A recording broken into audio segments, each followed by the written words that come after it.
Hello, গোয়েন্দা চয়ন Chatterjee speaking. কে বলছেন? হ্যাঁ, আমি আমি অর্ক লাহিড়ী। আমি খুব বিপদে পড়ে আপনাকে ফোন করেছি। আপনি আপনি যদি আসতেন খুব উপকার হতো।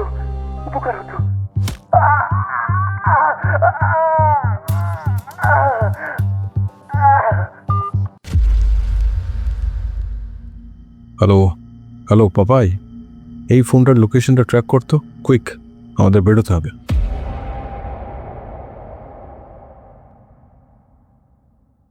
মদ্যপান, ধূমপান ও মাদক সেবন স্বাস্থ্যের পক্ষে ক্ষতিকারক। নমস্কার, আমি নীল চক্রবর্তী। আপনারা আমার কণ্ঠ এর আগে নানান অডিও স্টোরি চ্যানেলে শুনেছেন। মিডনাইট হরর স্টেশন, তমালোচনাকিরা, কাহন, নিশিডাক এবং সম্প্রতি গপ্পমিরের ঠেকেও। আর আজকে এই প্রথমবার হঠাৎ সন্ধে ইউটিউব চ্যানেলে হঠাৎ করেই একটা গল্প পাঠ করতে চলে এলাম। আশা করছি গল্পটা আপনাদের ভালো লাগবে। কেমন লাগলো অবশ্যই জানাবেন।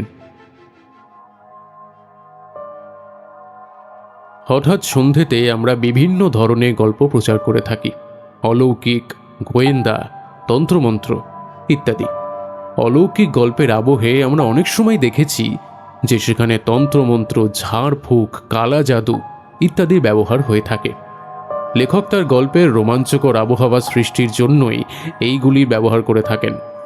হঠাৎ সন্ধে কোনো কুসংস্কারকে প্রশ্রয় দেয় না। আমাদের সমস্ত শ্রোতা বন্ধুদের কাছে নিবেদন যে অনুগ্রহ করে গল্প শোনার আনন্দেই এই গল্পগুলোকে গ্রহণ করবেন। হঠাৎ সন্ধেতে পূর্বে আপনারা গুপ্তধনের গল্প শুনেছেন, তাই আপনাদের ভালোবাসায় আমরা ফিরেছি গুপ্তধনের একটি নতুন রোমাঞ্চকর গল্প নিয়ে। আজ আপনি শুনবেন সঙ্গীতা চৌধুরীর কলমে সূর্যকান্তের গুপ্তধন। আজকের গল্প পাঠে এবং গল্পের সূত্রধারে রয়েছে আমি নীল, এবং গল্পটির কলমে সঙ্গীতা চৌধুরী। প্রধান চরিত্রে প্রীতম এবং রৌনিক। শুরু হচ্ছে আমাদের আজকের নিবেদন, সূর্যকান্তের গুপ্তধন।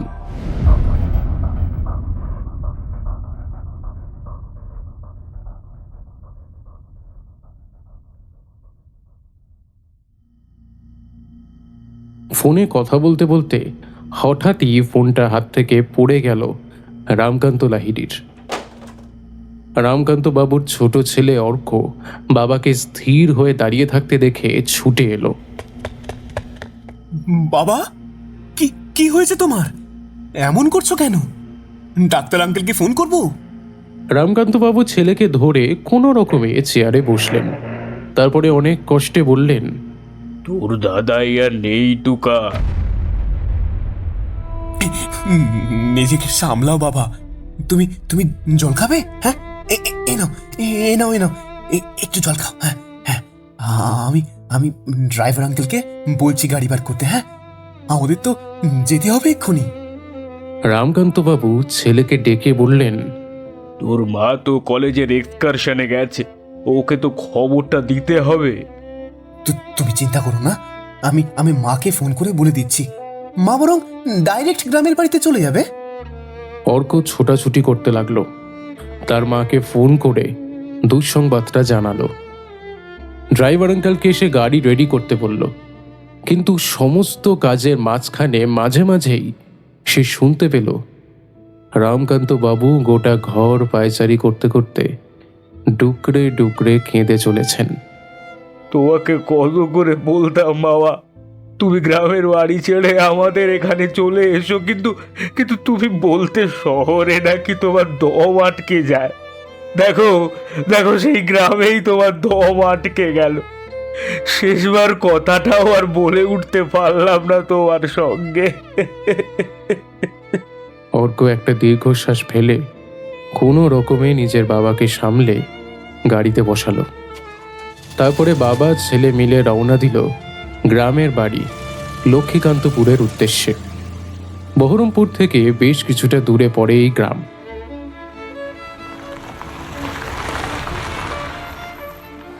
ঘণ্টাখানেকের মধ্যে তারা যখন গ্রামের বাড়িতে এসে পৌঁছল, তখন রামকান্ত বাবুর বাবা সূর্যকান্ত বাবুর মৃত্যুর খবরটা গ্রামের চারিদিকে ছড়িয়ে পড়েছে।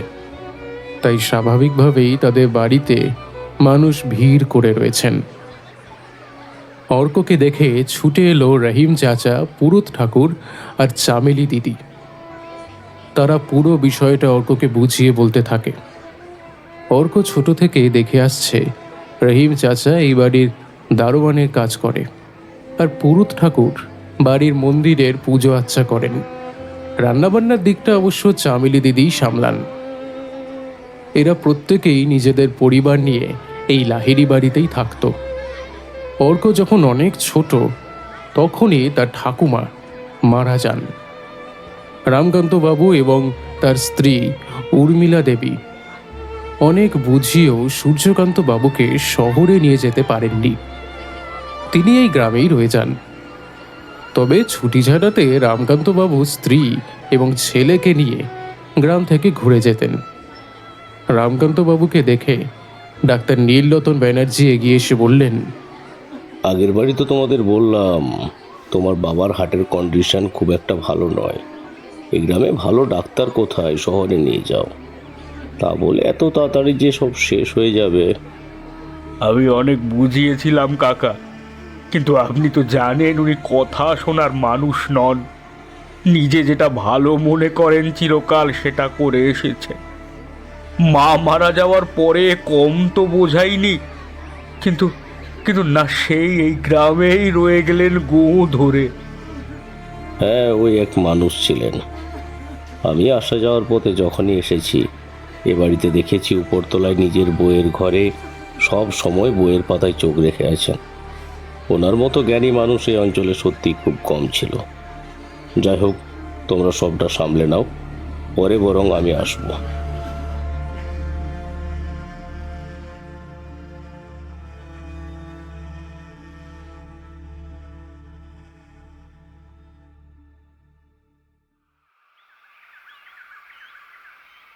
এক্সকিউজ মি, বলছি লক্ষ্মীকান্তপুরটা আর কত দূর? কি বলছেন? এখনও 5 কিলোমিটার? আচ্ছা আচ্ছা, ধন্যবাদ দাদা।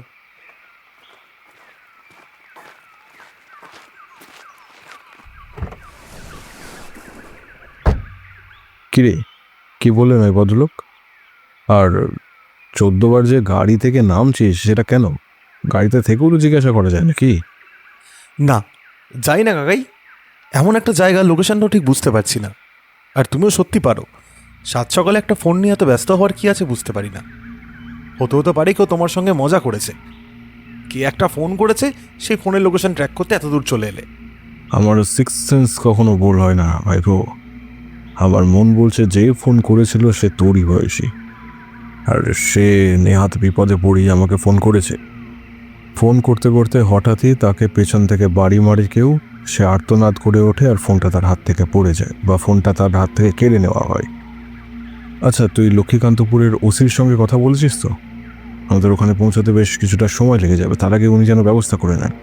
হ্যাঁ, বলে দিয়েছি। ওনাকে লোকেশনটাও পাঠিয়ে দিয়েছি। এই তো ওসি বিনোদ ঝাও মেসেজ করেছেন। কি লিখেছেন?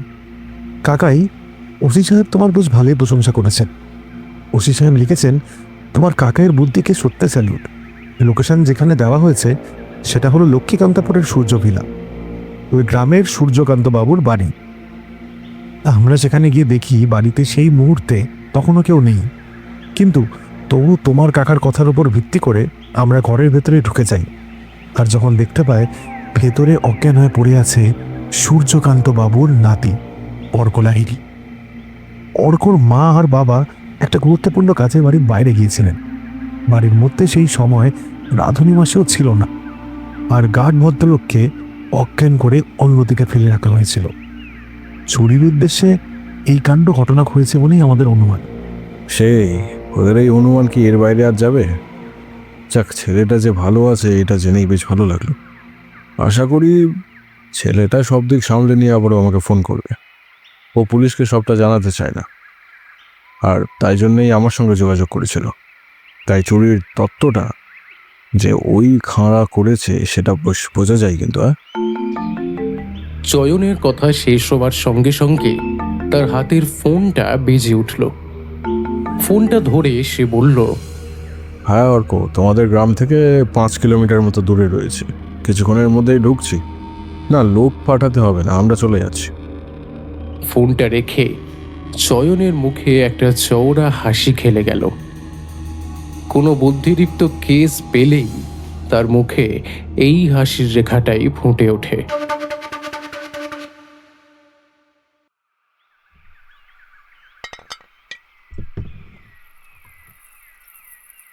চামেলিদি 1 কাপ চা আর তার সঙ্গে চপ মুড়ি মাখিয়ে নিয়ে এলো।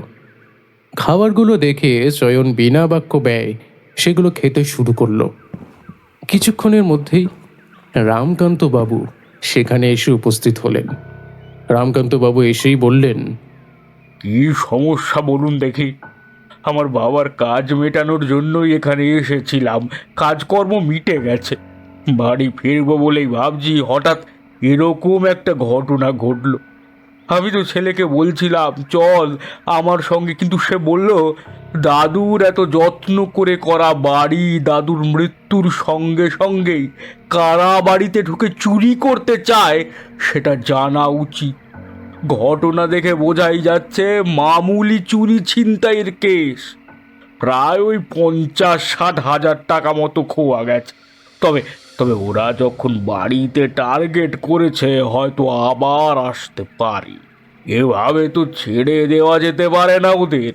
আর তাছাড়া লাহিড়ী বংশেরও তো একটা নাম আছে, এই বংশের কেউ কাপুরুষ নয়।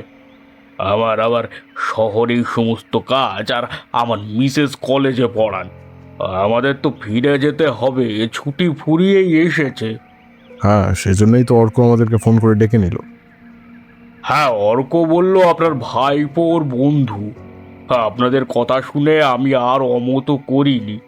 ঠিক আছে, আপনারা যখন সবাই মিলে থাকবেন তখন অসুবিধে কিছু নেই, থাকুন। চোর ধরা পড়লে বরং ফিরে যাবেন। আমার এই কার্ডটা রেখে দিলাম, কোনো অসুবিধে হলে ফোন করে নেবেন। হ্যাঁ, চলি তাহলে। হ্যাঁ, আসো। রামকান্ত বাবু এবং তার মিসেস বাড়ি থেকে বেরিয়ে যেতেই পাপাই বলল, কাকাই, এই অর্ক তো তোমার থেকেও এক কাঠি উপরে। এই বাড়িতে এসে গেট করে সবেমাত্র একবার দেখা হয়েছে, আমি কিনা তার কলেজ লাইফের বন্ধু হয়ে গেলাম। ছেলেটার কিন্তু বেশ বুদ্ধি রয়েছে। আমি বেশ বুঝতে পারছি যে এই সূর্য ভিলাতে কিছু একটা ঘটনা আছে, বুঝলি, যেটা ছেলেটা ধরতে পেরেছে কিংবা বাবা মাকে বলতে চাইছে না। হয়তো বাবা মা সবটা জানলে ওকে ছাড়বে না বা একা এখানে রাখবে না। আমার বিশ্বাস টাকাটা চুরি হয়নি, টাকাটা ওর কাছে রয়েছে। সূর্যকান্ত বাবুরা গেলে সবটা জানা যাবে। দুপুরের খাওয়া দাওয়া মিটে গেলে অর্ক চয়নরা যে ঘরে থাকে সেই ঘরেই চলে এলো। চয়ন অর্ককে দেখে হেসে বলল, এসো ইয়াংম্যান, তোমার জন্য অপেক্ষা করছি। এমনিতে আমি খেতে বেশ ভালোই বাসি, আজকে দুপুরে রান্নাটাও ভালোই ছিল, কিন্তু আজ ঠিক খেয়েও মন তৃপ্তি হয়নি। কারণ আমি বুঝতে পারছিলাম সূর্য ভিলার মধ্যে এমন কিছু ঘটছে যা পোলাও মাংসের থেকে অনেক বেশি মুখরোচক। এবার আসল ঘটনাটা বলো দেখি। হ্যাঁ ভাই, তুমি আমাকে নিজের বন্ধু তো বানিয়ে নিয়েছ, কিন্তু এখনো অবধি আসল কেসটা আমরা বুঝতে পারিনি। তোমার দাদু কি খুন হয়েছে? তুমি কি সেরকমই কিছু সন্দেহ করেছো? সেই কারণেই আমার কাকাইকে ফোন করেছিলে? না, দাদুর মৃত্যুটা স্বাভাবিক। জটলাটা পেকেছে তার ঠিক পরেই। মানে? আমার দাদাই সূর্যকান্ত লাহিড়ীর ছোট থেকেই পড়াশোনায় অত্যন্ত মেধাবী ছিলেন। তিনি চেয়েছিলেন তার বংশের প্রত্যেকেই যেন তার মতোই হয়। আমার বাবা অত্যন্ত মেধাবী, কিন্তু দাদাইয়ের মতো জ্ঞানের ভাণ্ডার তিনি ছিলেন না। তাই দাদাই বাবার সঙ্গে কথা বলে কখনোই সেইভাবে মানসিক আনন্দ পেতেন না। দাদাইয়ের বক্তব্য ছিল, দাদু ভাই, তোমার বাবা খালি পড়াশোনা করে গেল, ডিগ্রি নিয়ে গেল, বড় চাকরি করে গেল, কিন্তু আসল জ্ঞান যে কি তার খোঁজ করলো না। কিন্তু জানো, এই যে তুমি কলেজে পড়ার পাশাপাশি দেশ বিদেশের বিভিন্ন রকমের বই পড়ো, কোনো কিছু জানার জন্য যে আগ্রহটা তোমার আছে, এই আগ্রহটা দেখলে আমার নিজের ছোটবেলার কথা মনে পড়ে। আমি ভেবেছিলাম আমার ছেলেটা আমার মতো হবে, কিন্তু এখন দেখতে পাই আমার নাতি হুবহু আমার প্রতিচ্ছবি। আমার এই এত বড় লাইব্রেরি আমার মৃত্যুর পর তুমিই দেখবে। দাদাই, এই সব কথা বললে কিন্তু আমি আর এখানে আসবো না। আচ্ছা, তুমি আমাকে কি দেখাবে বলেছিলে না? দেখাও না। দেখাবো দেখাবো, কিন্তু তার আগে শব্দ ছকটা সমাধান করো দেখি, তাহলে তো বুঝবো তুমি আমার যোগ্য নাতি হয়েছো। এভাবেই আমার সঙ্গে আমার দাদাইয়ের কথাবার্তা চলতো। দাদাইয়ের যা কিছু সিক্রেট আমি জানতাম, আমার ক্ষেত্রেও তাই। দাদাই মারা যাওয়ার 1 সপ্তাহ আগে আমাকে ফোন করে বললেন, দাদু ভাই, তোমার জন্য খুব বড় একটা উপহার রেখেছি, তুমি দেখলে চমকে যাবে। কি দাদাই? আরে মুখে বললে তো সেই আনন্দটা নষ্ট হয়ে যাবে, তুমি এসো, তারপর কথা হবে। আমার এই সপ্তাহে আসার কথা ছিল, কিন্তু আমার যেদিন আসার কথা ছিল তার আগের দিনই হার্ট অ্যাটাকে দাদাই চলে গেলেন। দাদাই মারা যাওয়ার পর একদিন ডাক্তার দাদু আমার কাছে এসে বললেন, তোমার দাদাই শেষ দিকে তোমাকে দেখতে চেয়েছিলেন, তোমাকে বড় ভালোবাসতেন, তো হয়তো কিছু বলতে চেয়েছিলেন। হ্যাঁ ডাক্তার দাদু, দাদাই আমাকে কিছু দেখাতে চেয়েছিল, বলেছিল দেখলে নাকি আমি চমকে যাব। আমার তো আসার কথাও ছিল, কিন্তু তার আগেই। ওহো, বলেছিল নাকি তোমাকে কিছু কি বিষয়? না, বলার সুযোগটাই তো আর পেলেন না। শেষ দিকে উনি নতুন কোম্পানির গাড়ি বেরোলে বেশ আগ্রহ নিয়ে দেখতেন। আমার মনে হয় তুমি ফিরলে তোমাকে কোনো গাড়ি উপহার হিসেবে দিতেন। তাই হবে হয়তো।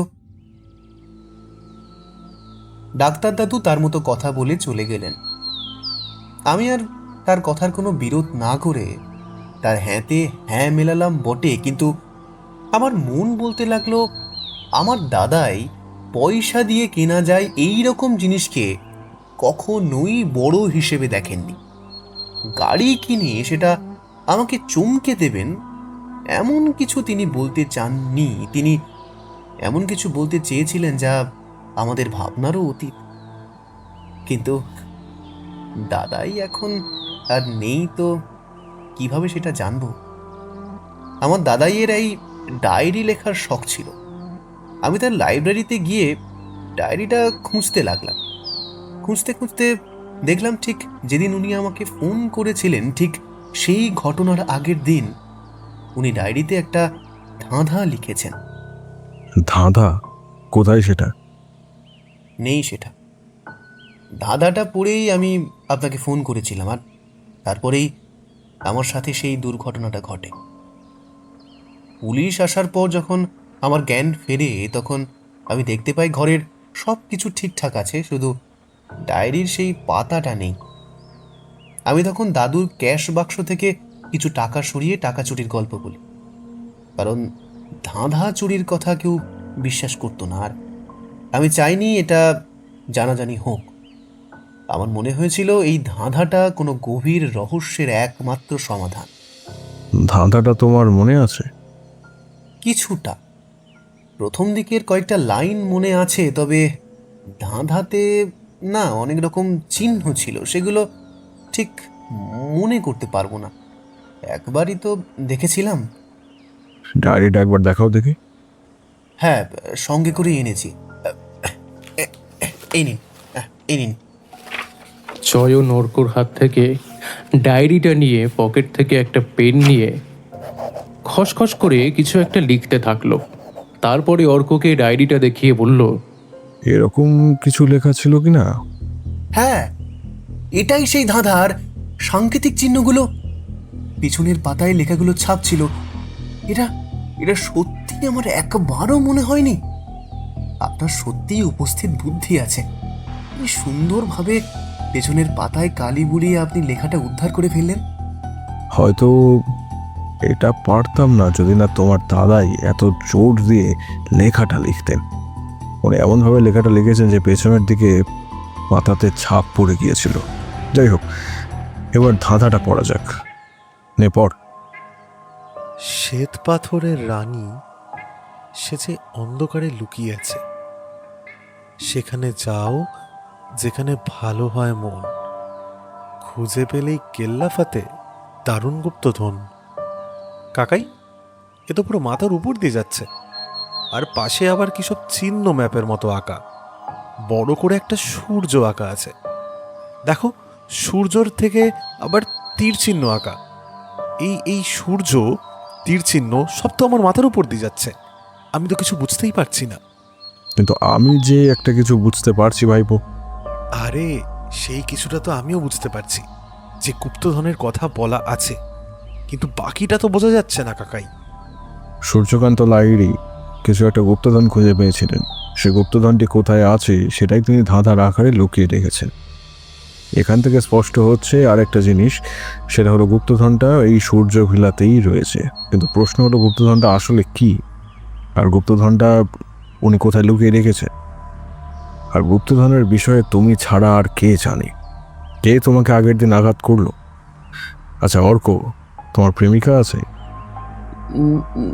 না মানে ইয়ে না মানে আরে লজ্জা পাওয়ার কিছু নেই, প্রেমিকা আছে। আমার দাদাই তার ছোটবেলাকার বন্ধু সমরকান্তি মজুমদারের নাতনির সঙ্গে আমার বিয়ে ঠিক করে রেখেছিলেন। একদম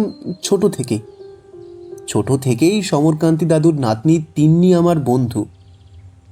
ওরও বাড়ি এখানে, তবে পড়াশোনার জন্য ও আমাদের ওখানে মেসে থাকতো। দাদুর মৃত্যুর কথা শুনে ও এই গ্রামে ফিরে এসেছে। তবে আমি ওকে এই চিঠির বিষয়ে কিছু বলিনি। হয়তো আপনারা না এলে এতক্ষণে বলতাম, কিন্তু সেই সুযোগটাই তো পেলাম না। যে মুহূর্তে চিঠিটা পেলাম তারপরই তো এরকম একটা অ্যাট্যাক হয়ে গেল। আর তারপর যেভাবে চিঠিটা ছিঁড়ে নিয়ে যাওয়া হলো, সেটা দেখে আমার মনে হচ্ছে সাবধানতা অবলম্বন প্রয়োজন। কাউকে বলা মানে তার জীবনটাও বিপদের মধ্যে ফেলা। আচ্ছা, এই সময় কান্তি মজুমদার বেঁচে আছেন তো? হ্যাঁ, একদম সুস্থ, রোজ হেঁটে চলে বেড়ান। তবে আমার দাদাইয়ের মৃত্যুর খবরটা শোনার পর থেকে মানসিকভাবে একটু ভেঙে পড়েছেন, এই আর কি। উনি কি তোমার দাদুর বিষয়ে সব কিছু জানেন? জানেন বলতে, দাদাইয়ের ছোটবেলা, পড়াশোনা, কলেজ, সংসার এসব বিষয়ে অনেক কিছুই জানেন। তবে দাদাই সিক্রেট কোনো বিষয়ে কারো সঙ্গে বিশেষ আলোচনা করতেন না। অন্তরঙ্গ বন্ধুর সঙ্গেও নয়, কারণ দাদাই প্রায়ই বলতেন, যখন অনেক পড়াশোনা করবি তখন জানতে পারবি দাদু ভাই, মানুষের সঙ্গে ভেতর থেকে মিশলেও ভেতরের কথা খুলে বলতে নেই। তোর কোন কথাতে যে কার মনের মধ্যে কোন হিংসা তৈরি হয়, তোর কোন কথা থেকে তোর কোন আপনজন তোর ভয়ঙ্কর শত্রু হয়ে ওঠে, তা জানা যায় না। তাই ভিতরের কথা ভেতরেই রাখতে হয়, নিজের মধ্যেই। যত নিজের মধ্যে রাখতে পারবি তত শত্রু কম হবে, হিংসে কম হবে, আর সবাইকে তোর আপন মনে হবে। বুঝলি? এখন বুঝবি না, পরে বুঝবি বড় হলে। তোমার দাদু মানুষটা বেশ বিচক্ষণ ছিলেন। আমার আফসোস হচ্ছে উনি বেঁচে থাকতে ওনার সঙ্গে একবার পরিচয় হলো না। তবে উনি যেভাবে ধাঁধা লিখে রেখেছেন তাতে বুঝতে পারছি ওনার পাণ্ডিত্য কতটা পরিমাণ ছিল। যাই হোক, এ সময় কান্তিবাবুর নাতনি যেহেতু তোমার প্রেমিকা, তাই নিশ্চয়ই তাদের বাড়িতে যদি আমরা চাই সেরকম কোনো অসুবিধে হবে না। কি যে বলেন! আমি এখানে একা থাকবো বলে তো কাকাবাবু নিজে আমাকে ফোন করে বলেছেন আমি যেন রাত্রে ওনাদের কাছে গিয়ে খাওয়া দাওয়া করি। দাদা মশাইও সেটাই চান, মানে সমর দাদুর কথা বলছি আর কি। আপনারা এসেছেন, আপনাদের সবাইকে নিয়ে যদি ওখানে যাই ওনারা বেশ খুশিই হবেন। চলুন না, আজ সন্ধ্যের দিকটা গ্রামটা ঘুরতে ঘুরতে বরং যাওয়া যাবে। বেশ, তবে আজ সন্ধ্যার দিকেই চলো একবার, রাত্রে খাবার মিটিয়ে আসবো। কাকাই, তোমার খাই খাই স্বভাবটা আর গেল না। ভাইপো, পেটে না খেলে মাথা খুলবে কি করে? যাই হোক, তোমরা এখন এসব বুঝবে না, আমার বয়সে এসো তখন ঠিকই বুঝতে পারবে। অর্ক, তুমি এখন এসো, আমি একটু রেস্ট নিই। সন্ধ্যার দিকে যখন যাব তখন না হয় কথা হবে। বেশ, গাড়িতে করেই যাওয়া হবে তো? না, গাড়ি করে যাব না, হাঁটতে হাঁটতে যাবো। বিশেষ দূর কি? হেঁটে মিনিট 7 লাগবে। তাহলে তো হয়েই গেল, হাঁটতে হাঁটতেই যাবো, গ্রামটাও ঘোরা হয়ে যাবে। আর শোনো অর্ক, হ্যাঁ, আমাকে অত আপনি আগে করতে হবে না, তুমি করে বলবে আর দাদা বলে ডাকবে। এমনিতেও তুমি আমাদের পূর্ব পরিচিত বলে সকলের সামনে আলাপ করাবে, সেখানে এত আপনি আগে করলে বিষয়টা একটু কেটে যেতে পারে, সন্দেহ হবে সকলের। সত্যি এই বিষয়টা আমার খেয়াল ছিল না। কিন্তু আমি তোমাকে কাকাই বলে ডাকি, আমি ওর বন্ধু, আর ও তোমাকে দাদা বলে ডাকবে। বিষয়টা কেমন দেখাবে না? না, কিছু দেখাবে না, আমি তোকে বলেছি আমাকে দাদা বলে ডাকবে। ঠিক আছে, তাই হবে দাদা। তোমরা এখন রেস্ট নাও, আমি আসছি।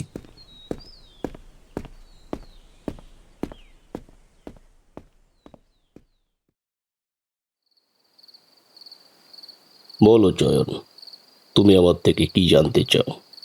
আসলে দাদা এই মানুষটাকে দেখার সৌভাগ্য হলো না, তাই আর কি। ওই মানুষটার বিষয়ে জানতে চাইলাম, প্রথমে অর্কর মুখ থেকে গল্প শুনলাম, এত ভালো লাগলো। এত জ্ঞানী একজন মানুষ এই গ্রামে পড়েছিলেন, অথচ বেঁচে থাকতে আমরা বুঝতেই পারিনি। বেঁচে থাকতেই পৃথিবীতে কতজনই বা মূল্য পায়। স্বয়ং জীবনানন্দ দাস পর্যন্ত মৃত্যুর পর নাম পেয়েছিলেন। তবে তুমি ঠিক বলেছ, সূর্যকান্ত আমার চোখে দেখা একজন জিনিয়াস মানুষ ছিলেন। সারাদিন পড়াশোনা নিয়ে থাকতো, টাকা পয়সা নয়, জীবনে জ্ঞান আহরণ করাই ছিল ওর মূল লক্ষ্য। যখন ছোট ছিল তখন একবার সন্ন্যাস নিয়ে বাড়ির বাইরে বেরিয়ে গিয়েছিল। বেশ কয়েক বছর পর আবার সাধু সন্তদের সঙ্গে ফিরে এসেছিল ঠিকই, কিন্তু সেই সাধু সাধু ব্যাপারটা ওর মধ্যে রয়েই গেল। মৃত্যুটাও দেখো, কাউকে না ভুগিয়ে, নিজে কষ্ট না পেয়ে কেমন চলে গেল। ওর মৃতদেহ দেখে মনে হলো যেন শুয়ে আছে। তিন্নি আর তুকার বিয়েটা দেখে যেতে পারলে ওর বড় আনন্দ হতো, কিন্তু সেটা আর হলো না। আচ্ছা, উনি সব থেকে বেশি কি ভালোবাসতেন? পড়তে ভালোবাসতো আর খেতে ভালোবাসতো। এই দেশ বিদেশের রান্নার বই এনে বাড়িতে রান্না করাতো। আমাকেও কত সময় বাক্স ভরে ভরে খাবার দিয়ে দিত। কত ধরনের, কত দেশি বিদেশি খাবার, এইসবই ওর হুজুগ ছিল। তবে ইদানিংকালে দেখছিলাম ও প্রাচীন ইতিহাস নিয়ে বেশ পড়াশোনা করছিল। ওর পূর্বপুরুষদের বিষয়ে কিছু লেখার ইচ্ছে ছিল হয়তো। সেই কারণে আমি যখন যেতাম তখন দেখতাম আগেকার যুগের ওদের পারিবারিক ইতিহাস এইসব বই নিয়ে বসে আছে। অনেক পুরনো নথি পড়ে থাকতো। জিজ্ঞেস করলে বলতো, কিছু নয় ভাই, কিছু নয়, ইতিহাস পড়ছিলাম। আজ আমি পূর্বপুরুষদের ইতিহাস পড়ছি, একদিন আমার দাদু ভাই আমাকে ইতিহাস হিসেবে পড়বে। আসলে কি জানো তো চয়ন, ও এমন কিছু কথা বলতো যা আমরা বুঝতে পারতাম না, বা হয়তো ও আমাদের থেকে অনেক বেশি কিছু বুঝতে পারত, তাই আমরা ওর কথাগুলো আর ধরতে পারতাম না। তবে ছোট থেকে ওকে দেখেছি তো, কিছু একটা বিষয় নিয়ে যে বেশ কিছুদিন ধরে চিন্তায় ছিল সেটা বুঝতে পারতাম। তবে বিষয়টা কি সেটা বুঝতে পারিনি, আন্দাজ করতাম। কি আন্দাজ করতেন? এই গ্রামে ঘরে কোনো কোথায় তো খুব একটা চাপা থাকে না, জানাজানি হয়ে যায়। কেউ এলে কেউ গেলে সেটা জানা যায়। আমাদের পাড়ার দাশু মিত্তির বেশ কিছুদিন ধরে ওর বাড়িতে যাতায়াত করছিল। একদিন নাকি সূর্যকান্তকে রীতিমতো হুমকিও দিয়েছিল। আমি জানতে পারি ওই যে রান্নার মেয়েটা আছে চামেলি, ওর মাধ্যমে। ওই আমাকে বলেছিল সূর্যকান্ত তো না হলে খুবই চাপা ছিল, এসব কথা কাউকে বলতো না, কি বিষয়ে হুমকি দিয়েছিলেন জানেন কিছু? বলেছিল নাকি বংশ ধ্বংস করে দেবে, কিন্তু কেন কি কারণ সেটা চামেলি শুনতে পায়নি। তবে আমার অনুমান দাসমিত্তির সূর্য ভিলাটা কি হয়তো চেয়েছিল, হয়তো সেখানে নিজের কোনো ব্যবসা বা কোনো দোকান এই সব কিছু করতে চেয়েছিল, আর সেটাতেই বাধা দিয়েছিল সূর্যকান্ত, কারণ বাড়ি তোর প্রাণ ছিল, আর তা থেকেই বিবাদ। এই সবটাই আমার অনুমান। দাসমিত্তির বা সূর্য কেউ কখনো আমাকে বলেনি।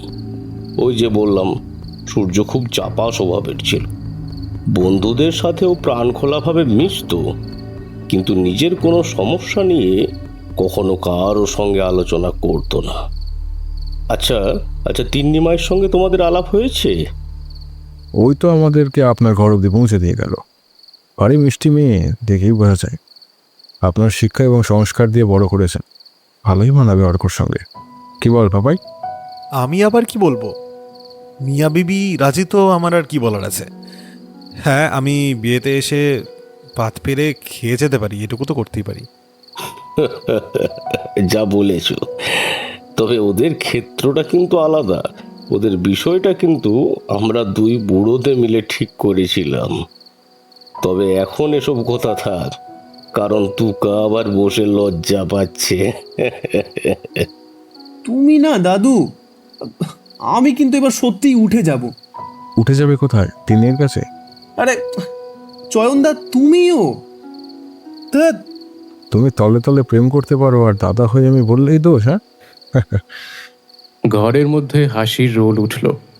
তার মধ্যেই তিন্নি প্রবেশ করল। তিন্নিকে দেখে সবাই হাসি চাপা দিল। দাদু, মা ওনাদের খেতে ডাকছেন, আর তুমিও চলো, খেতে খেতে বাকি গল্প করবে। রাত হচ্ছে তো, ওনাদের তো ফিরতে হবে আবার। দেখেছিস দেখেছিস দিদিভাই, আমি একদম ভুলে গেছি। ঠিক আছে, বৌমাকে খাবার সাজাতে বল, আমরা যাচ্ছি। চল চয়ন, পাপাই চল। কিরে তুকাই, চল। তুই তো ঘরের ছেলে, তোকে আবার বলতে হবে নাকি? কি যে বলো দাদু।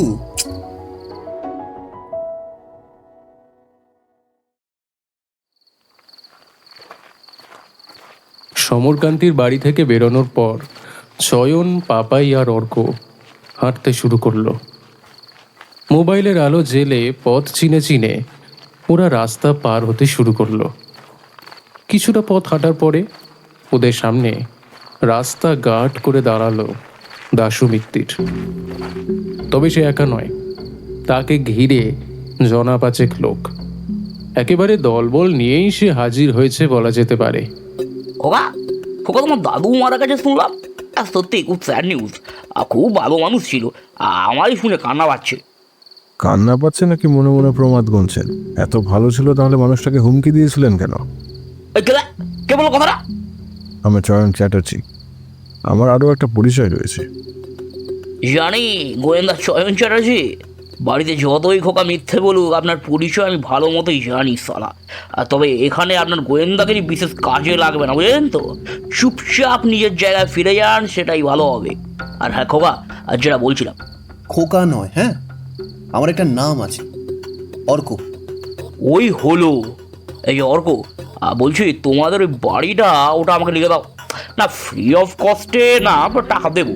আর যদি বলো তোমার আর তিন্নির বিয়ের পরে একটা বিদেশের ট্যুরের ব্যবস্থা করে দিতে পারি। আমার হাতটা অনেক লম্বা, বুঝলে তো? আমি চাইলে অনেক কিছুই পারি। তোমার দাদুকে তো কত করে বললাম, আপনার শহরের ছেলে বৌমা নাতি আছে, চলে যান তাদের কাছে। আমি না হয় শহরে একটা ফ্ল্যাট করে দিচ্ছি আপনাকে। বাড়িটা পেলে আমার সুবিধে হয়, বুঝলে? ওই জনকল্যাণমূলক একটু কাজ করতাম আর কি। হ্যাঁ, জনকল্যাণমূলক কাজটা কি? আমাদের ফ্যাক্টরি বানানো?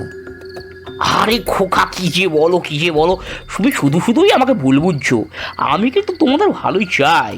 আসলে সূর্য ভিলাটা গ্রামের ঠিক যে জায়গায় আছে না, লোকেশনটা খুব ভালো। 4 গাড়ি থেকে শুরু করে ধরো বাইক, সব কিছুই ঢুকে পড়ে। আর তারপর বাড়ির সামনে হাট বাজার, চিকিৎসা কেন্দ্র সবই তো রয়েছে। তাই ওই জায়গাটা আমার দরকার। ভালোভাবে বলছি, লিখে দাও, নইলে কি করবেন? কি করবে বুঝতে পারছো না? উনি সোজা বাংলা ভাষায় আমাদের হুমকি দিয়ে এসেছেন। শুনুন, আমাদের হুমকি দিয়ে কোনো লাভ হবে না। আমার কাকাইয়ের পরিচয় তো পেয়েই গিয়েছেন আশা করি। আপনাকে দেখে বুঝতে পারছি আপনি আমাদের বিষয়ে ভালো মতো স্টাডি করে এসেছেন। তাহলে নিশ্চয়ই জানেন আমরা কিন্তু ভয়ে মাঠ ছেড়ে দেওয়ার পাবলিক নই। আপনারা যা করার করে নিন, আমরা কেউ আপনাদের ভয় পাই না। বেশ ভালো মানুষের মতো করে বললাম, শুনলে না? এবার তাহলে খারাপ রূপটাই দেখাতে হবে। হ্যাঁ খোকা, তোমার মা কিসে একটা সার্ভের জন্য স্টুডেন্টদের নিয়ে বাইরে গেছে না ম্যাম? বাবা তো বাড়িতে একাই আসে, বাড়ির খোঁজ খবরটা রেখো কিন্তু। হ্যাঁ, আপনি কি বলতে চাইছেন? আমার মা বাবার প্রসঙ্গ তুলছেন কেন? শান্ত হও, উনি ভয় দেখাচ্ছেন তোমাকে, ধৈর্য ধরে রাখো। শুনুন, এখানে এসব হুমকি দিয়ে কিছু হবে না। বেশি বাড়াবাড়ি করলে আমরা পুলিশকে জানাবো। যান এখান থেকে। কি হলো, যান। চয়নের চিৎকার শুনে গ্রামের ঘর থেকে বেশ কিছু লোক তখনই ছুটে আসে। দাশু ঘটনাটা হাতের বাইরে বেরিয়ে যাচ্ছে শুনে দলবল নিয়ে বেরিয়ে যায়।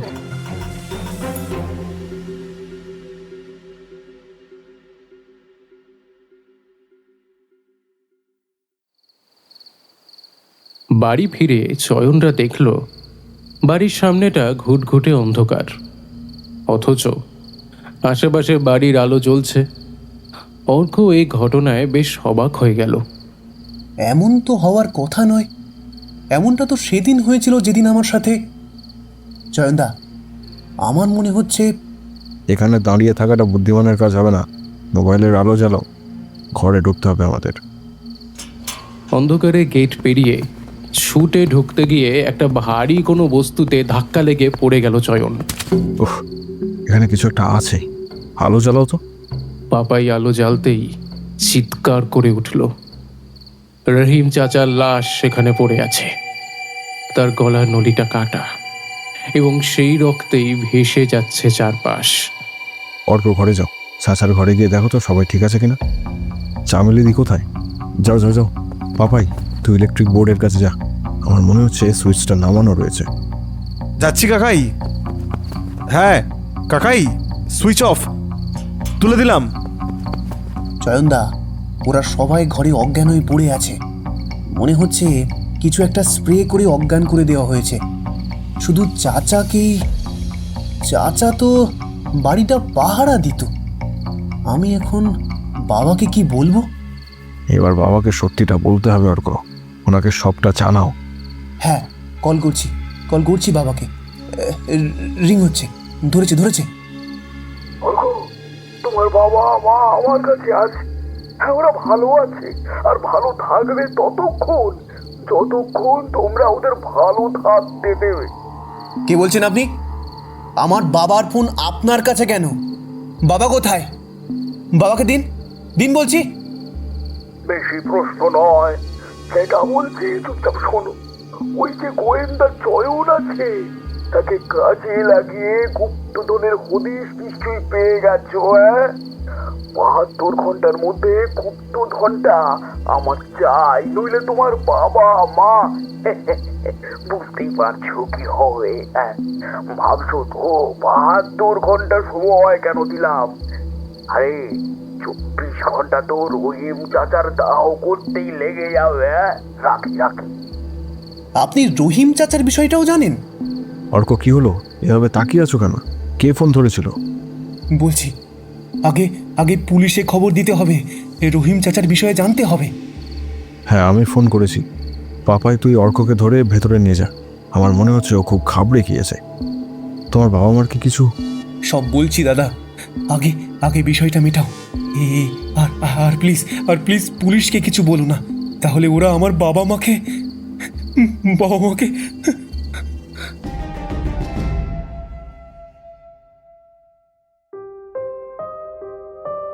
রহিম চাচার পোস্টমর্টম থেকে দাহ কাজ করতে 24 ঘন্টা কেটে গেল।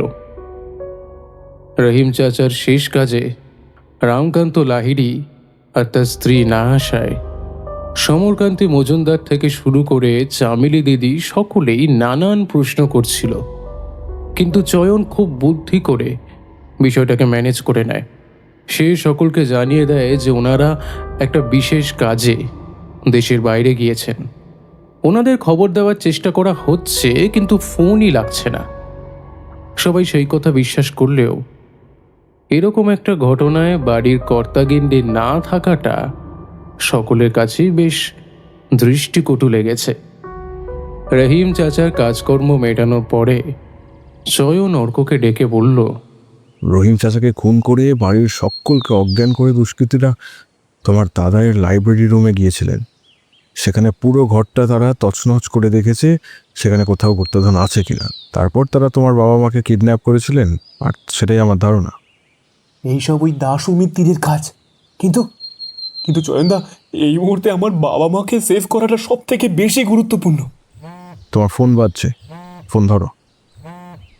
হ্যাঁ, হ্যালো, কে বলছেন? বাবু, আমি মা বলছি রে। মা মা মা তুমি কেমন আছো? আমি ভালো আছি বাবু।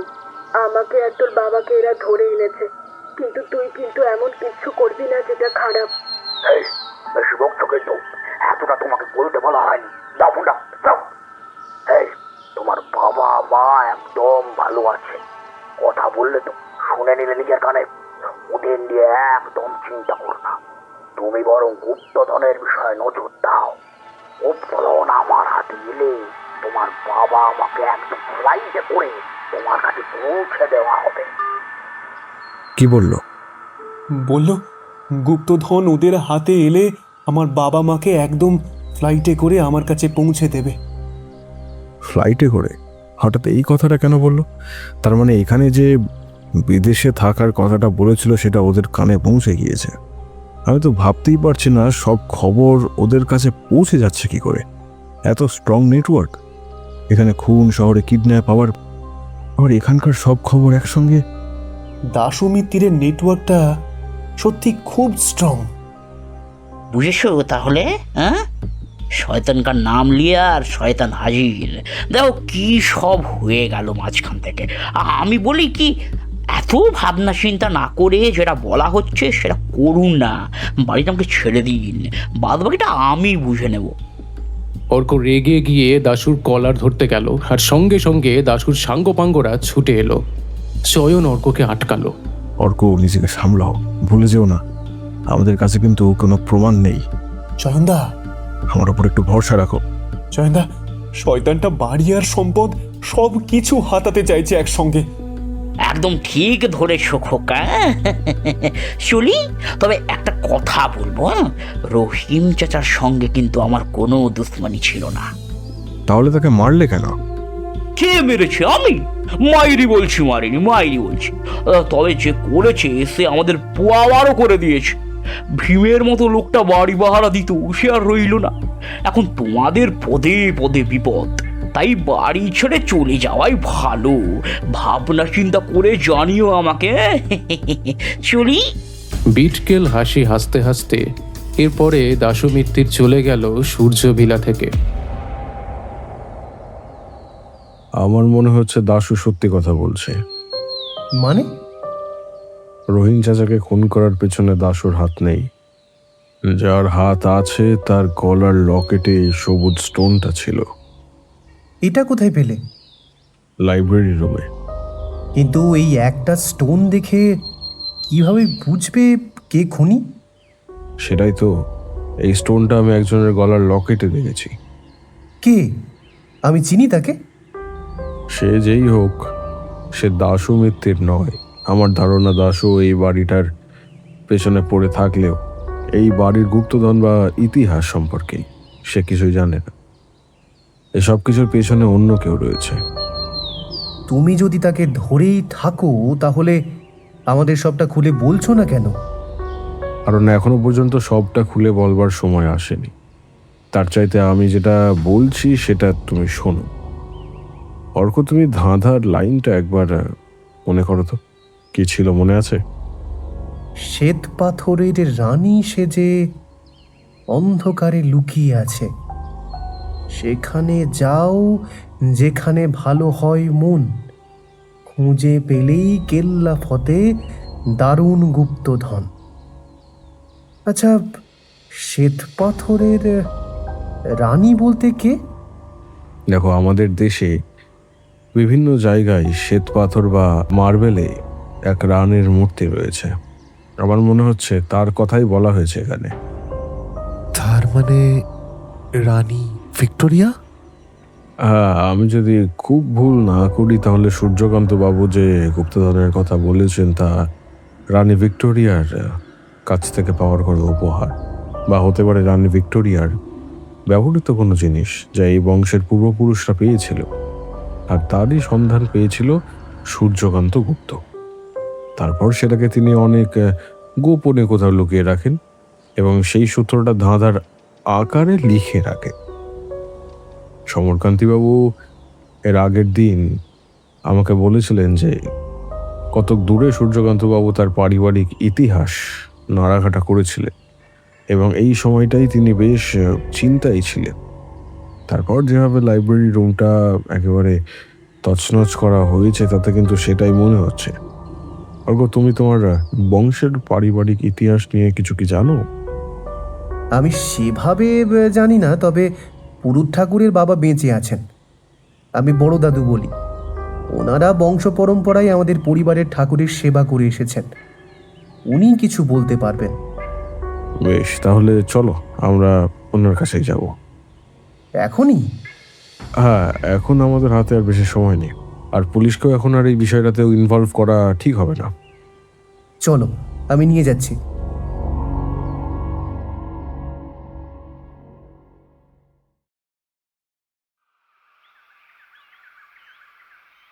বলো, কি জানতে চাও আমার থেকে?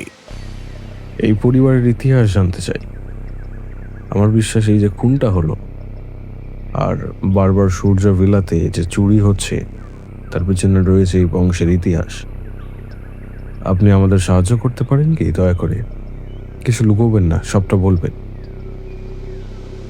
আমরা এই লাহিড়ি বাড়ির নুন খেয়েছি এতদিন ধরে, তা যা জানি তা অবশ্যই বলবো।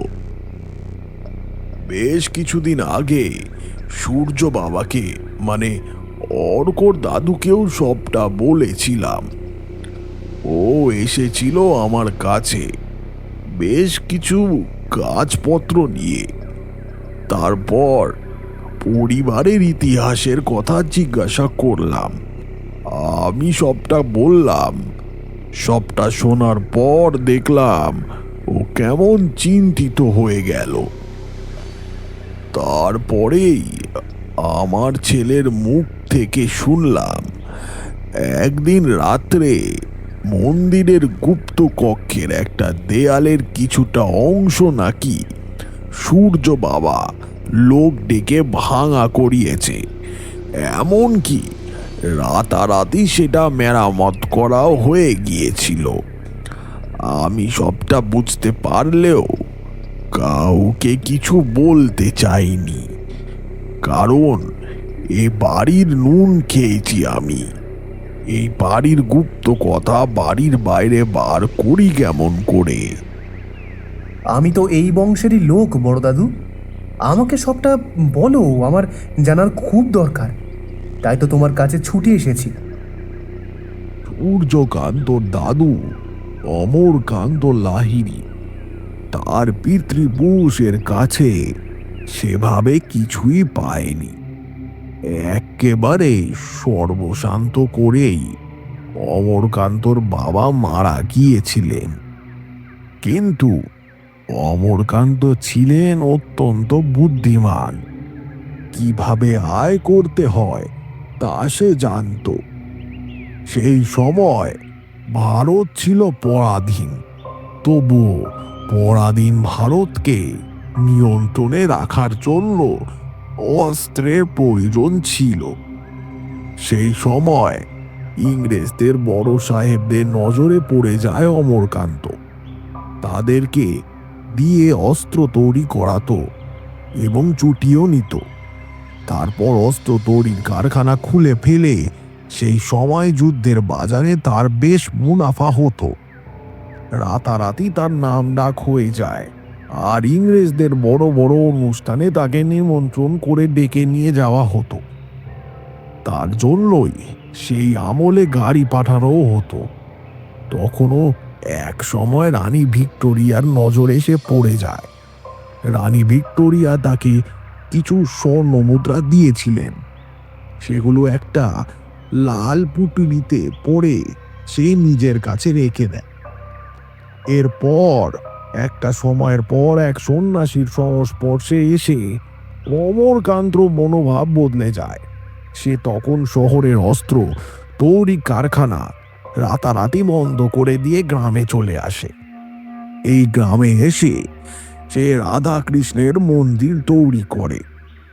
ব্যবসা থেকে যে লাভ করেছিল সেই লাভের পয়সায় কিছু জমি জায়গা কিনে লোক রেখে চাষবাস করতে থাকে। এখানে সে মন্দির তৈরি করে।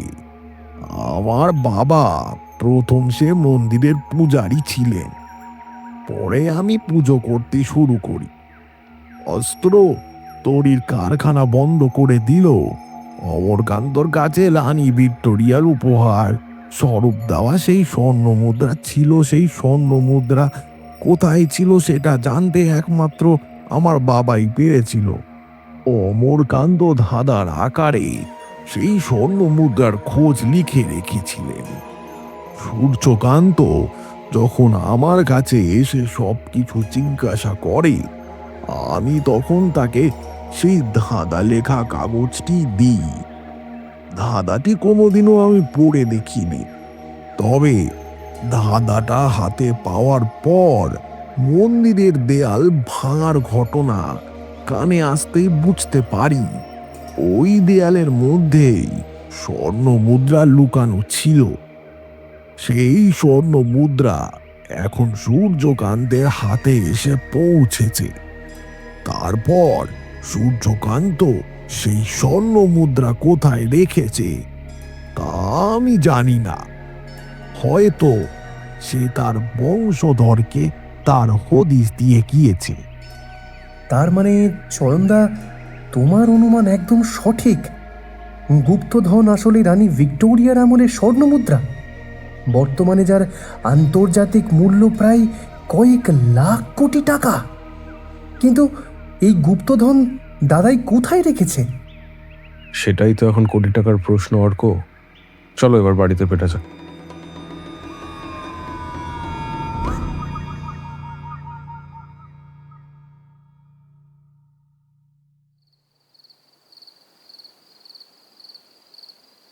অর্ক, আচ্ছা, এই গ্রামে আসার পর থেকে প্রায় প্রত্যেকটা বাড়িতে গিয়েছি, কিন্তু তোমার এই ডাক্তারবাবুর বাড়িতে কিন্তু একবারও আমার যাওয়া হয়। আজকে একবার ওনার বাড়িতে গেলে ভালো হয় না? এত রাতে? হ্যাঁ, রাতে ডিনারটা না হয় ওনার বাড়িতেই করে রাখবো। তাহলে তো ফোন করে একবার জানাতে হয়। জানানোর কোনো প্রয়োজন নেই, আমরা আগেই যাই তো। হতেও তো পারে উনি আমাদের আপ্যায়ন করার মতন অবস্থায় থাকলেন না। তুমি কি বলতে চাইছো চয়নদা? রহিম চাচার পরে কি এবার ডাক্তার দাদুও? আরে আমি কিছুই বলতে চাইছি না, আমি শুধু একবার ওনার বাড়ি যেতে চাইছি, সেইটুকুনি। চলো যাওয়া যাক। বেশ, চলো। পাপাই, তুমি যাবে তো? না, আমার মাথাটা ধরেছে, আমি বাড়িতে রেস্ট নেব। বেশ, তাহলে আমরাই যাচ্ছি। ভালোই হলো। তুমি যখন বাড়িতে থাকবে সেরকম হলে ওখান থেকে ফোন করে দেবো। তুমি চামেলি দিদিকে বলো আমাদের রান্না করে রাখতে। ওকে, সাবধানে এসো।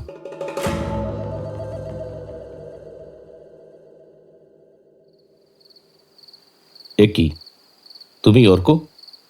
এত রাতে? সব ঠিক আছে তো? বাড়িতে সব? হ্যাঁ, সব ঠিক আছে। আসলে আপনি তো প্রায় বলতেন আসতে, কিন্তু আসা হয় না, তাই ভাবলাম যে একবার ঘুরে যাই। ও, এসো।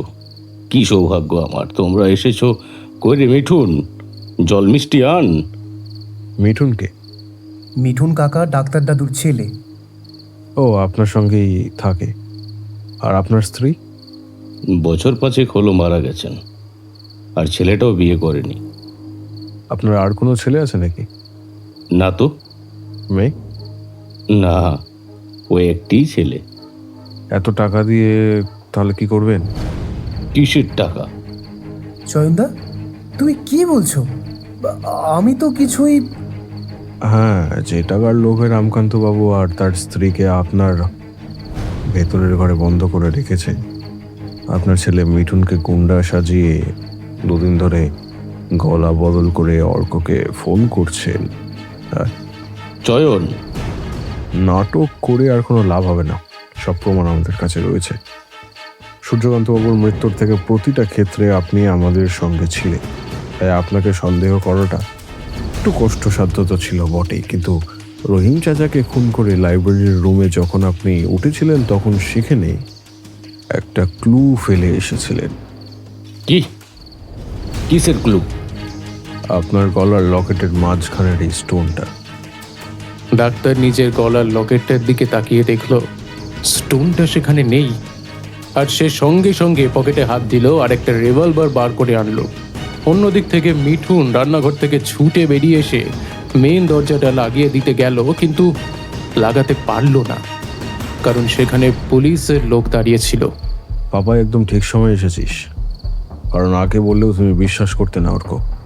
তোমার চোখে আমি ডাক্তারবাবুকে নিয়ে ভালোবাসা, ভক্তি আর বিশ্বাস সবই দেখেছিলাম, তাই তোমাকে চোখে আগুন দিয়ে সত্যিটা দেখিয়ে দিলাম আজ। অফিসার, আসুন ভেতরে। আপনারা একদম ঠিক সময় এসেছেন। এই যে ডাক্তারকে দেখছেন, ইনি আসলে ডাক্তার হলেও এনার আরও একটা পরিচয় রয়েছে। চোরা কারবারের সঙ্গে উনি খুব ভালোভাবে যুক্ত, তাই এই মানুষটা যখন জানতে পারে যে লাহিড়ী বংশে একটা গুপ্তধরার ইতিহাস রয়েছে, তখন চীনে যোগের মতো সূর্যকান্তবাবুর ওপর নজর রাখতে শুরু করে। পরিবারের ভালো বন্ধু সেজে পরিবারের থেকে তথ্য আদায় করতে শুরু করে। কোনো কিছুতে কাজ না হওয়ায় সূর্যভিলাতে চুরি, রহিম চাচার খুন এবং রামকান্তবাবু তার স্ত্রীর কিডন্যাপ, পুরো পরিকল্পনাটা ঠান্ডা মাথায় করেছেন। যান ডাক্তার, এবার কি জেলের হাওয়া খেয়ে আসুন। আমি কিন্তু তোমাকে ছাড়বো না চয়ন। এতদিন ধরে যে গুপ্তধনের স্বপ্নে আমি বুঁদ হয়েছিলাম, সেই সব কিছু নষ্ট করে দিয়ে তুমি বাঁচতে পারবে ভেবো না। আমি তোমাকে শেষ করে দেব। আপনি আর আপনার ছেলে আগে জেলে গিয়ে মামার আদর যত্ন খান।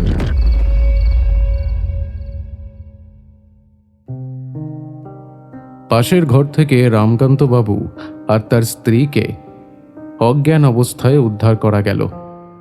তাদেরকে সূর্যভিলায় ফিরিয়ে নিয়ে যাবার পর রামকান্তবাবু ভীষণ উৎসাহের সঙ্গে বললেন, বলো, কি জানতে চাও? আমরা যা যা জানি বলে সাহায্য করব। প্রথম লাইনের ধাঁধার মানে যে ভিক্টোরিয়ার গুপ্তধন, সেটা বুঝতে পেরেছি। পরের লাইনটা হচ্ছে অন্ধকারে লুকিয়ে আছে, সেখানে যাও, যেখানে ভালো হয় মন, খুঁজে পেলেও কেল্লা ফতে। দারুণ গুপ্তধন। অর্থাৎ যেখানে আছে সেই জায়গাটা অন্ধকার, আর সেই জায়গাটা কোথায়? যেখানে ভালো হয় মন। আমাদের যখন শরীরের মন খারাপ হয় তখন কোন দিকে তাকালে আমাদের মন ভালো হয়? সবুজের দিকে তাকালে কাকাই? তার মানে কোনো গাছপালা বা বন জঙ্গলের কথা বলা হচ্ছে। রাইট। এরপর চিহ্নগুলোর দিকে তাকাতে হবে। ম্যাপের মধ্যে একটা সূর্য চিহ্ন আঁকা, তারপর তীর চিহ্ন আঁকা। অনেকটা বড় হয়ে তীর চিহ্নটা দেওয়া হয়েছে, অর্থাৎ আপনাদের বাড়িতে এমন কোনো জায়গা বা এমন কোনো গাছ যেখানে সূর্যের আলো সবার প্রথমে এসে পড়ে বা সব থেকে বেশি সময় ধরে স্থায়ী হয়, সেই গাছের কথাই বলা হয়েছে। গাছের তলায় মাটি আছে, সেই তলাটা অন্ধকার, তাই অন্ধকারের মধ্যেই সেই গুপ্তধন লুকানো রয়েছে। পুরো ধাঁধাটার এই মানে। এখন আপনাদের বনেদি বাড়ি, যত বড় বাড়ি তার থেকেও বড় বাগান। আমি এখানে এসে প্রথম দিনেই দেখেছিলাম প্রায় 5 কাঠা জুড়ে শুধু বাগান আর বাগান। সেই সব গাছের তলা তো আর খুঁড়ে দেখা সম্ভব নয়।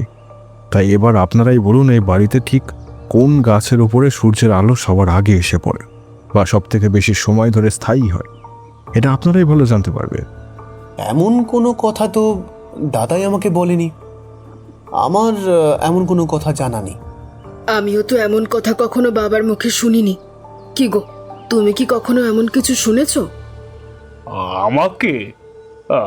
তোমার ছেলে তো মনে করে বাবা বোধ হয় তাকেই সব থেকে বেশি ভালোবাসতো, সেই বলুক।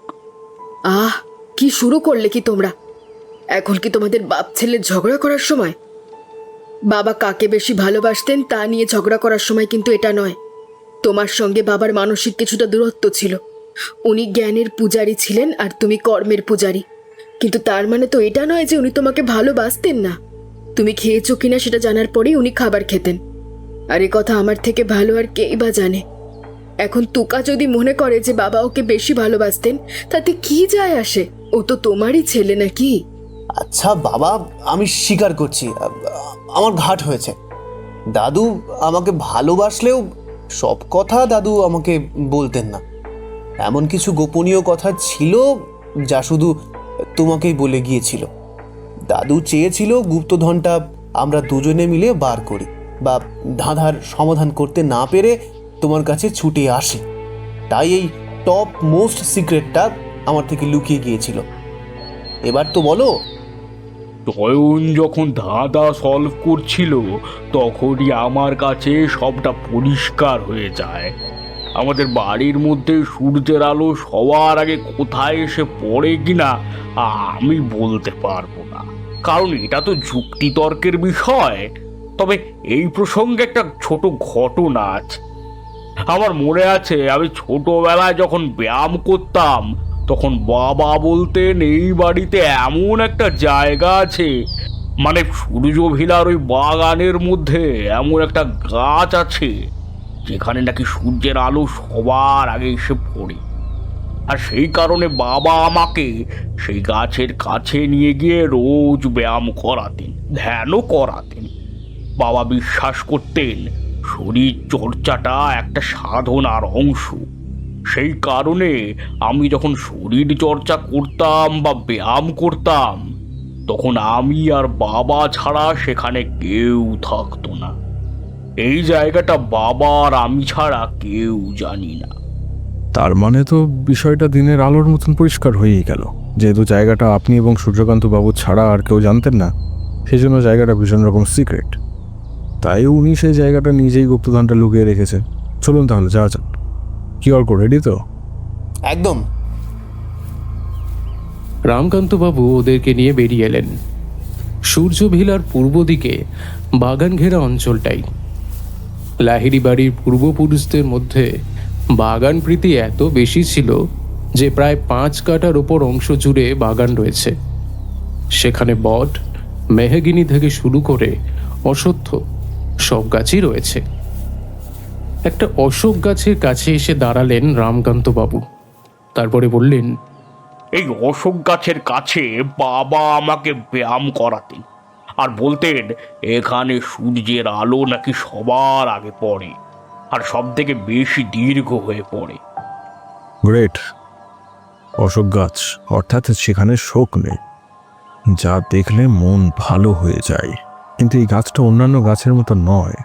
এক ঝটকায় দেখলে অশোক গাছ মনে হয় না। হ্যাঁ, আমার বাবা প্রায় কাঁচি নিয়ে এসে এই গাছটা ছেঁটে দিতেন। অনেক সময় দেখতাম গাছের পাতার আকৃতিগুলো অদ্ভুতভাবে কাটছেন ডিজাইন করে করে। তাই এই গাছটার আকার অন্যান্য অশোক গাছদের থেকে একটু আলাদা। চট করে দেখলে অশোক গাছ বলে কেউ চিনতে পারবে না, কিন্তু আমি জানি এটা অশোক গাছ। আর এর তলাতেই আছে ভিক্টোরিয়ার গুপ্তধন, স্বর্ণমোহর। চয়ন চয়ন তাহলে খোঁড়া হোক।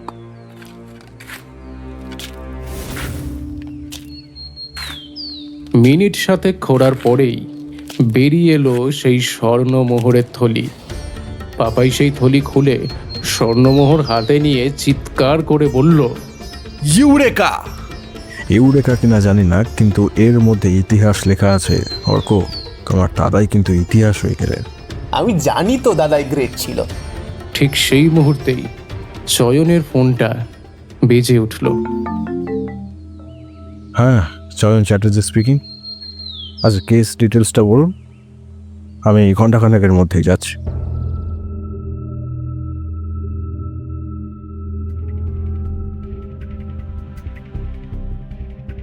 হঠাৎ সন্ধেতে আজ আপনি শুনছিলেন সঙ্গীতা চৌধুরীর কলমে সূর্যকান্তের গুপ্তধন। চয়নের চরিত্রে প্রীতম, পাপাইয়ের চরিত্রে রৌনিক এবং নানান চরিত্রে ছিল আবির, বর্ণালী ও মনঞ্জয়। গল্প পাঠ এবং গল্পের সূত্রধার আমি নীল। শব্দগ্রহণ ও ধ্বনি পরিকল্পনায় সুজয়, পোস্টার ডিজাইন কৃষ্ণেন্দু। শেষ হলো আমাদের আজকের নিবেদন।